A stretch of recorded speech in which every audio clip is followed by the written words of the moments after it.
So today we have the story of Jesus cleansing the temple.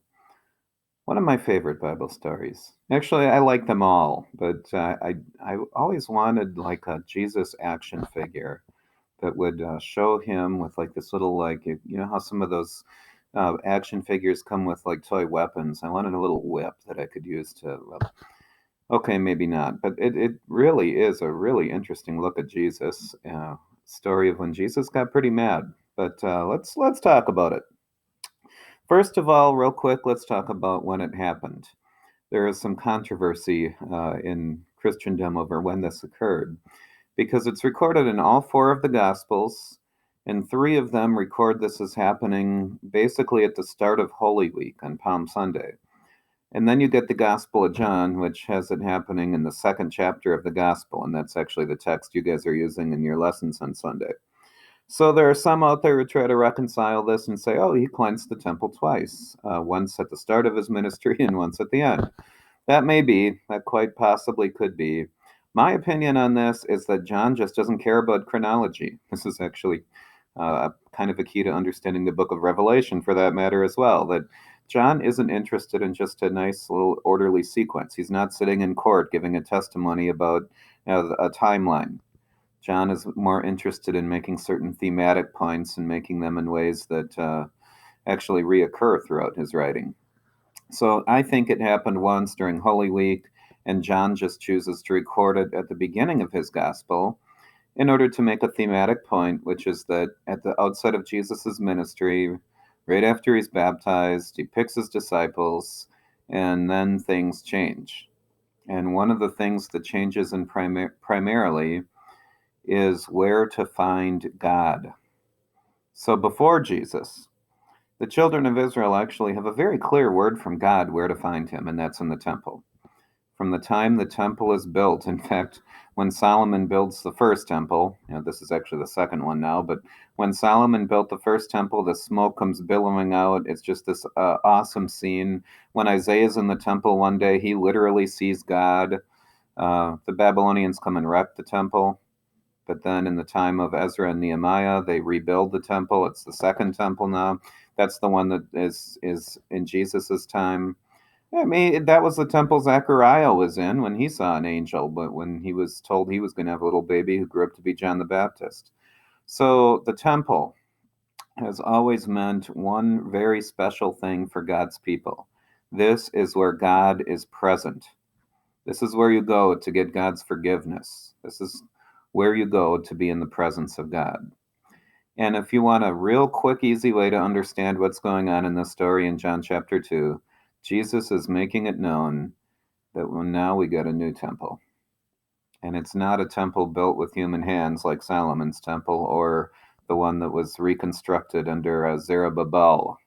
This is the temple that Jesus himself is inhabiting, his body, his flesh, his blood. This is now the temple.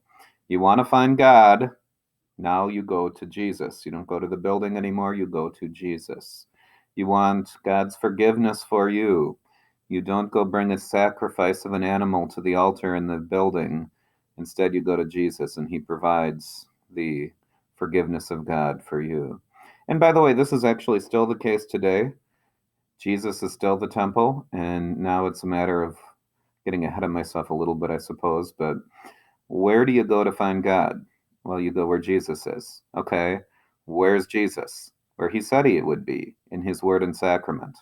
So when you come to Zion on Sunday mornings, this is the new temple, because this is where Jesus is. This is where he said he would be, giving the grace and forgiveness of God to his people. But, Pastor, can I worship God in nature? Well, sure, worship God in nature, but this is not where God promised you would be for your grace and your forgiveness. So, sorry, you got to come to actually, not sorry, got to come to church for that, because not that the church, it's not that the building is anything special.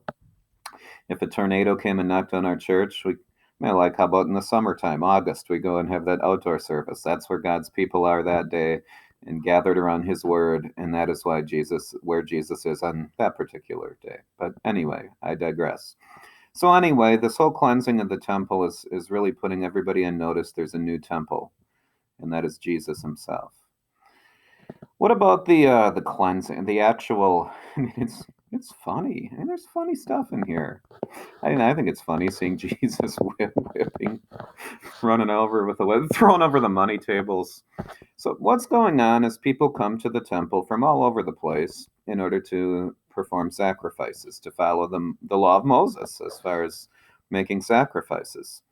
And so it's a matter of economic convenience. So let's say we're living in New Holstein. Let's say the temple's in Chicago. Reasonable enough metaphor here. And we are scheduled to go to the temple a couple times a year to perform sacrifices. Now, are you going to bring your goat down to Chicago? I mean, you could, but wouldn't it be easier if when you got to Chicago there was a guy selling goats? The other thing, let's say Chicago has a different monetary system. Let's say with the Canadians of the next Wisconsin, and now we have Canadian money, and we got to exchange it for American dollars when we get down to Chicago. Wouldn't it be nice if there was a guy sitting there with this table with all this like American money, and we could give him our Canadian money and get American money in return? This is the economic system that's built up around the temple. And as time goes on, people get a little bit more lax about, at one time, I'm sure the guy selling goats was a couple miles away from the temple. But for the sake of convenience, as time goes on, the guy selling goats gets closer and closer. Pretty soon they're in the temple courtyard. The people with their big piles of money exchanging the Roman coins or whatever province money for the Jerusalem temple rate of currency. So basically, the way it works is you get down to Jerusalem. You got to first trade in your money for the Jerusalem money. Then you take your Jerusalem money over to the guy selling goats. You buy a goat so that you can go kill the goat in the temple. So that's really the economy that's built up. And so you got all these animals. It's goats, it's sheep, it's like pigeons. I mean, because some people sacrifice pigeons. It's you got a regular literal zoo here in the temple area. And then you got all these people kind of licking their chops, making. Oh, and by the way, the exchange rate here, you're gonna have to give me a little bit extra money here in order to facilitate this exchange. So you got people who've just turned this temple into a place to just get rich, and Jesus does not approve. And he comes through with a whip. I'm sorry, it's funny. And yeah, sending the animals running, and you can just imagine the chaos, the scene here with the sheep bleeding and then the goats buying and the pigeons flapping around and the people like looking up at this, who is this crazy guy with this whip here? And and Jesus comes and I can picture him just with the one hand just flap over the table and the money, and you can see the coins just rolling around, making noise everywhere, this cacophony of chaos, and Jesus just walking through and his disciples like, are we still with this guy? Nathaniel's like, he told me I would see some great things. I never imagined it would look like this. And then, of course, anytime you go into maybe you don't know this, but anytime you go into a public area and start causing trouble, someone's going to be by like, what authority do you do this? Last week in church, I had that cool picture of myself on State Street. I had a permit in my pocket that day, but again, that's a different story. Sometime we come to Bible class, I'll tell that story. But anyway, they want to see his permit. Okay, Jesus, I see a badge. Can I see a permit at least? What gives you the right to do this? And Jesus says, okay, you want to know by what authority I do this, that I have this whip and I knock over the tables. I'll tell you what. You wreck this temple and I'll show you. You wreck this temple and I'll show you I can build it in 3 days. And yeah, they're even more convinced he's nuts at this point. What a crazy guy this is. Like, you know how many years it took? Actually, it took longer than it should if you read the book of Ezra, because they actually let it stand unfinished for a really long amount of time. That's a different story for a different day. It's like, you know how many years it takes to build a temple like this, and you're going to do it in 3 days, huh? You got 12 guys here on your crew. Of course, the disciples at this point, they were like, okay, whatever that means. And then, of course, after the resurrection, long after this, well, maybe not long after, because it probably took place during Holy Week, but a few weeks after that, that's what he meant. He would rebuild in 3 days, like he's talking about himself, his body, that they would kill him And then 3 days later, he would rise again. And that would show the authority. And that is true. The resurrection actually is the vindication of everything. Yeah, until Jesus rises from the dead, you really can't blame anybody. You really can't. I mean, there's some miracles he does and things, but is this guy the real deal? And then when you see him on a cross, all right, he's going to have to prove it, and he did. When he rose from the dead, that was the vindication. Like, yeah, he actually did have the authority from God to go into the temple that day with a whip and start causing all kinds of chaos. So the authority is found ultimately in the resurrection, and his disciples piece this together kind of after the fact, and then they piece together.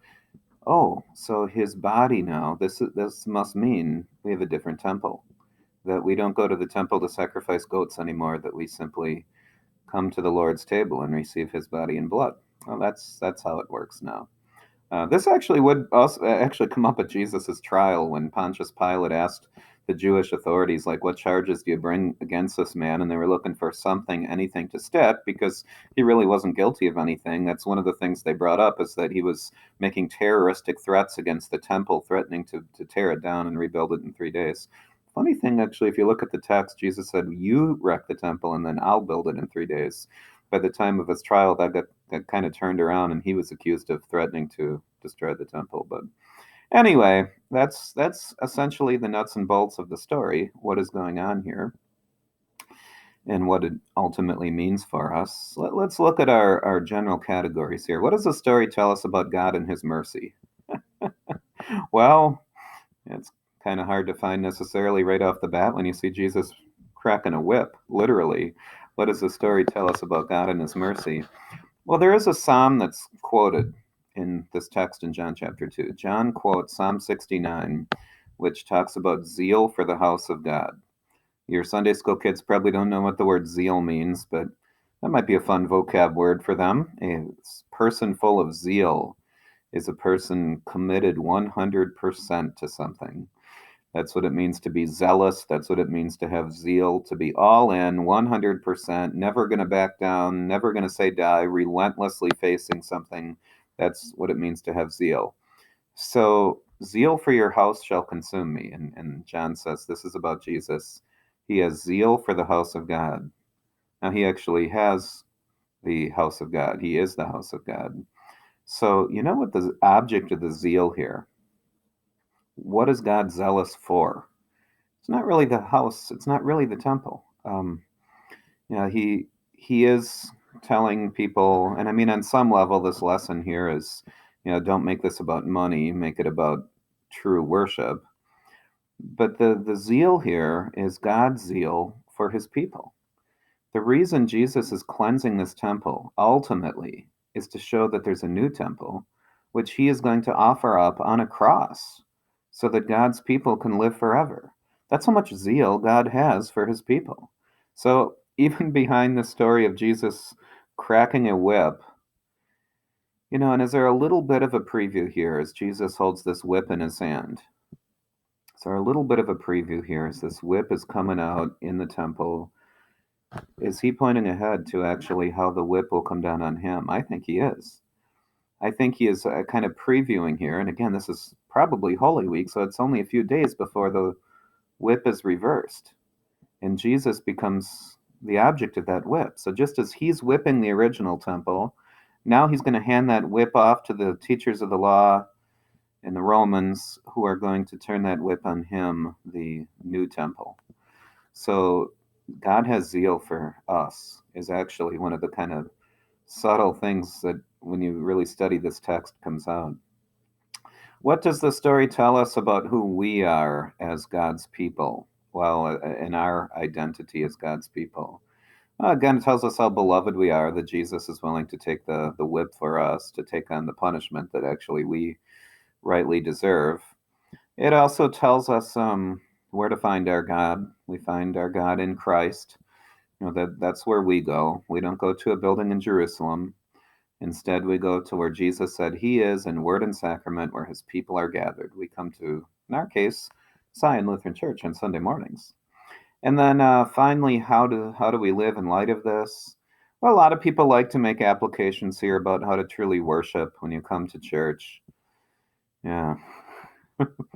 Sometimes people come to church. I say, I won't point fingers. Sometimes pastors come to church, and our first thought is like all the stuff we got to do on Sunday morning at church, all the people we got to talk to, and copies we got to run off, and I try to do a lot of that on Saturday. Actually, set up ahead of time. I'm actually getting worse at that as the years go on. I used to be better about getting everything set up on Saturday, and now I'm sometimes scrambling on Sunday morning. But so an obvious application here is to well, let's see. It's the worship service is going on, but I got to get ready for Sunday school. What should I be doing right now? Yeah, I guess this is more for us than the kids, right? But application for all of us is to truly, when worship is going on, to be in worship. It's kind of a Mary Martha kind of thing too. Am I going to run around and do the 100 things, or am I just going to sit and focus on what Jesus is trying to tell me today? And I sometimes lose focus even when I'm in front of church, singing a hymn and be thinking about something else. Like, oh wait, where does my focus need to be? Not on the 8 other things going on. There's only one thing needful. So that's one application from this story. Don't bring your goats to church, that kind of stuff. If you want to make those applications great, but ultimately, I think the real application, the ultimate application here, is just believe that we have a new temple. That there is a man who has come, has cleansed the old temple, and he's got a new way of doing things now. He cleansed the temple so that he can cleanse us, and just believe that, and let your belief drive where you are on a Sunday morning. So that's all for this week. God's blessings. Hope keep making it through the various weather changes and situations we have, and look forward to seeing you on Sunday. God bless you.